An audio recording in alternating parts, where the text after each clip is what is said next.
Well, we don't often get a representative from Irvine Valley College, but it's nice today that we do have someone. I'd like to welcome Kathleen Greiner, and you are the Dean of School of Business Sciences, particularly online and extended education, right? Yes, yes. Nice indeed. to have you here today. I'm honored to be here. I'm a neighbor, live in Laguna Beach next door, so it's wonderful. And of course, we're sister college to Saddleback College, which has a great Emeritus Institute as well. It does, and we're going to talk also about the Emeritus Institute at IVC and how you play a role in that, right?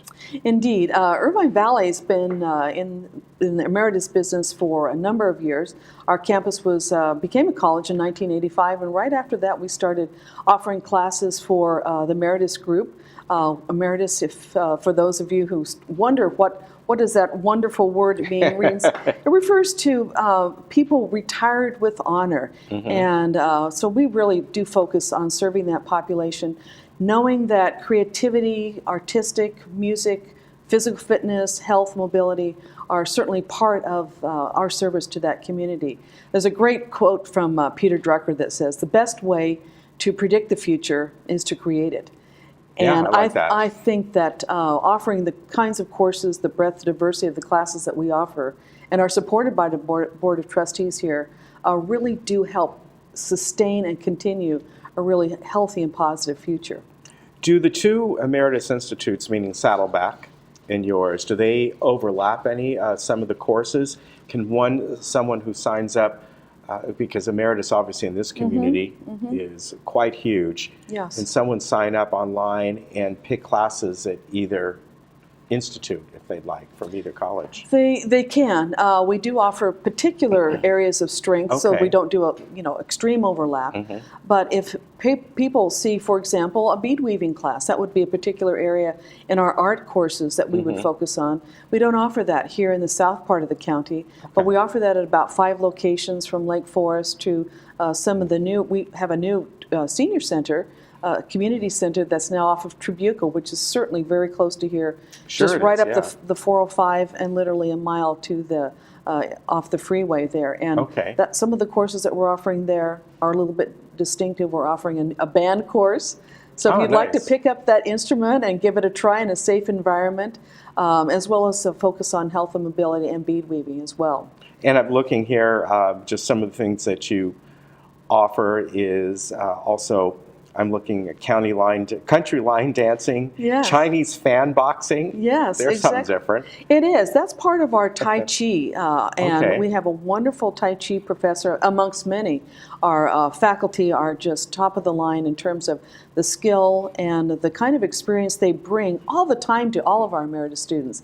And so our Tai Chi professor offers not only fan boxing, but also movement with a type of sword. So I think students really get a sense of like the ancient art of Tai Chi movement, and this goes right to the heart of enhancing mobility and balance, 2 key skills that we want, again, for all of our senior participants to have. Yeah, I think that's great. And now, as far as where the emeritus classes are offered through IVC, well, some of them I can see are similar or maybe at the same locations that some are offered here, but a lot of them are very close by. Yeah. And one of them, or one of the areas, many in Laguna Beach I see, just right up the street in Lake Forest.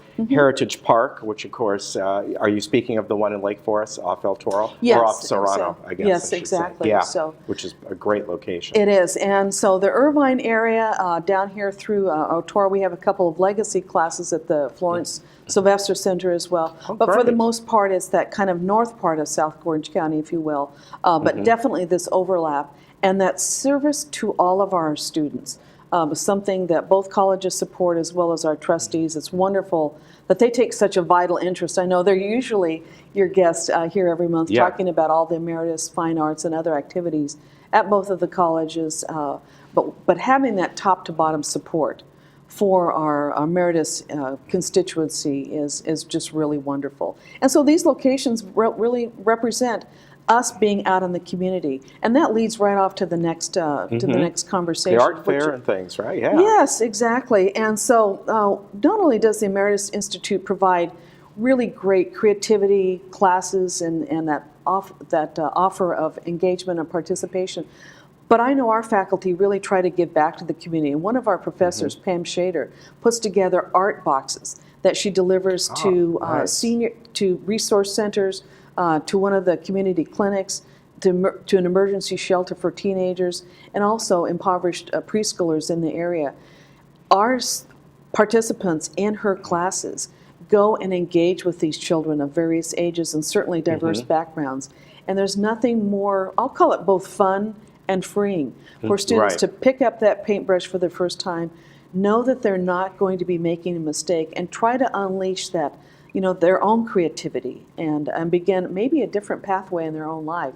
So I really love that sense of both the Emeritus community, us serving in the community, but the participants in the Emeritus Institute giving back and expanding that circle of what community means. And part of that is the foundations in general that people can get involved in with the South Orange County Community Colleges that benefits all the emeritus programs, right? Yes, exactly. And that again goes to that critical word of community.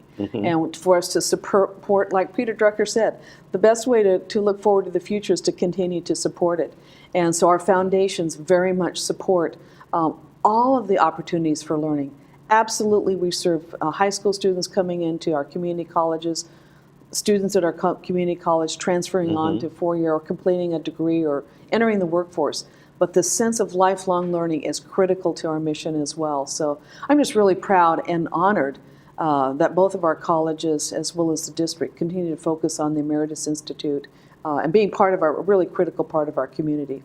What if someone has something to offer as far as they're an artist in their own right and say, I would like to get involved with teaching this? Are there the same qualifications needed to teach an emeritus class that there would be at the community college itself? Yes, we have a rigorous approval process. Okay. So we want to bring in faculty who are very much experienced, have a solid background. And let me give you a couple of particular examples.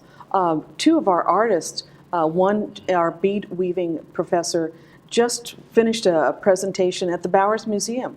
She was one of the jury participants in there, and also produces wonderful works of arts that are regularly showcased at the Orange County Fair. Another one of our artists was selected in a jury presentation last year at the art festival in Laguna Beach. Great. And as we know, that's a worldwide art festival, and so we're really proud again that whether it's in Tai Chi, all of the fitness areas, music, art. We have a lot of wonderful, for example, our band director has a long history at working at USC and so forth. So we really bring the best to work with and be part of that level of engagement, participation for all of our emeritus students. Yeah, and we see that because although we have instructors on primarily from the Saddleback Emeritus, we know that level of expertise, and quite often we'll have maybe some of the students that have taken some of those courses on, or we see their artwork or their symphony that they're doing or something like that, and it's absolutely incredible. It's amazing. We have a 65-woman chorale in Irvine, and they, for example, do productions at the Barclay, and it is, for specifically as an example, at Christmas time, and do just a beautiful job of it's a multicultural experience. They sing in both Korean as well as English. A wonderful experience for them, but increased participation. Oliver Sacks is one, actually one of them gave me a book saying, remember the importance of creativity, music, and brain health. And I thought that was wonderful that they've really done the research in terms of their participation in that as well. And they are super evidence of this wonderful longevity, lifelong learning, participation, and engagement in the community. And their concerts are just outstanding. Yeah, they are. Yeah. What's your background? How did you get in with this program, but into the Saddleback Community College District in general? I've been a lifelong educator, and it's wonderful to call oneself an educator.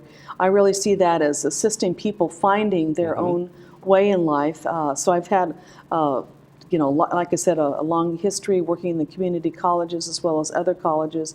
And in my last two positions, community education and emeritus, at the other college it was called SAGE, were under my bailiwick.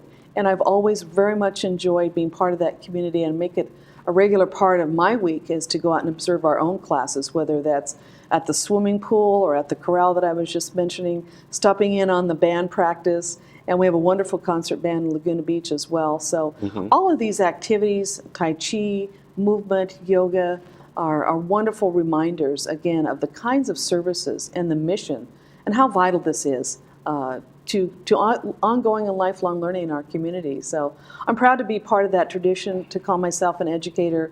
And hey, lifelong learning's in my blood, and I plan to keep on doing that myself. So, do you still teach classes at the community college as well? On don't, campus? I don't teach classes, but I teach modules, and especially during the summer. I taught a leadership module last summer, and just came back from a conference where I did some consultation on leadership and the community colleges. I'm a big fan of our community colleges. 113 colleges here in the state of California, serving 2.4 million citizens. It's just a wonderful contribution that we make. And part of that, too, is continuing to reach out to our communities through the Emeritus Institute. Yeah, in our community colleges throughout Orange County, whether it's the South Orange County Community College District or Coastline or any of them, offer a just incredible amount of classes and courses and emeritus programs, and at every single level, whatever you want to learn, look into these. And yes, the emeritus for a place like this, but there are many people here that still go to classes at Saddleback because certain things are offered there that they can look in. And I know coming up is the ATEP campus that's going to be evolving as well. So a great technology campus. Absolutely. And you make a really good point about people of all ages returning to community college to pick up a skill. Let's say taxation as an example, finishing a portion of accounting class. Those are the types of skills that you can come in, get that information quickly, resume, or take on another type of job. So lots of experiences there. Kathleen, great to meet you. Lovely to meet you too. Have me back sometime. There's lots of we would love to have you back. And again, if you want to go online, the website is really easy. It's South Orange County Community College District, or SOCCCD. I got to get all the C's in there, .edu. And then from there, you can make your way to the different campuses, the emeritus programs, and find out more about that. Great to have you here. Thank you so much. Really had a nice day. Bye-bye. And we'll be right back. Great.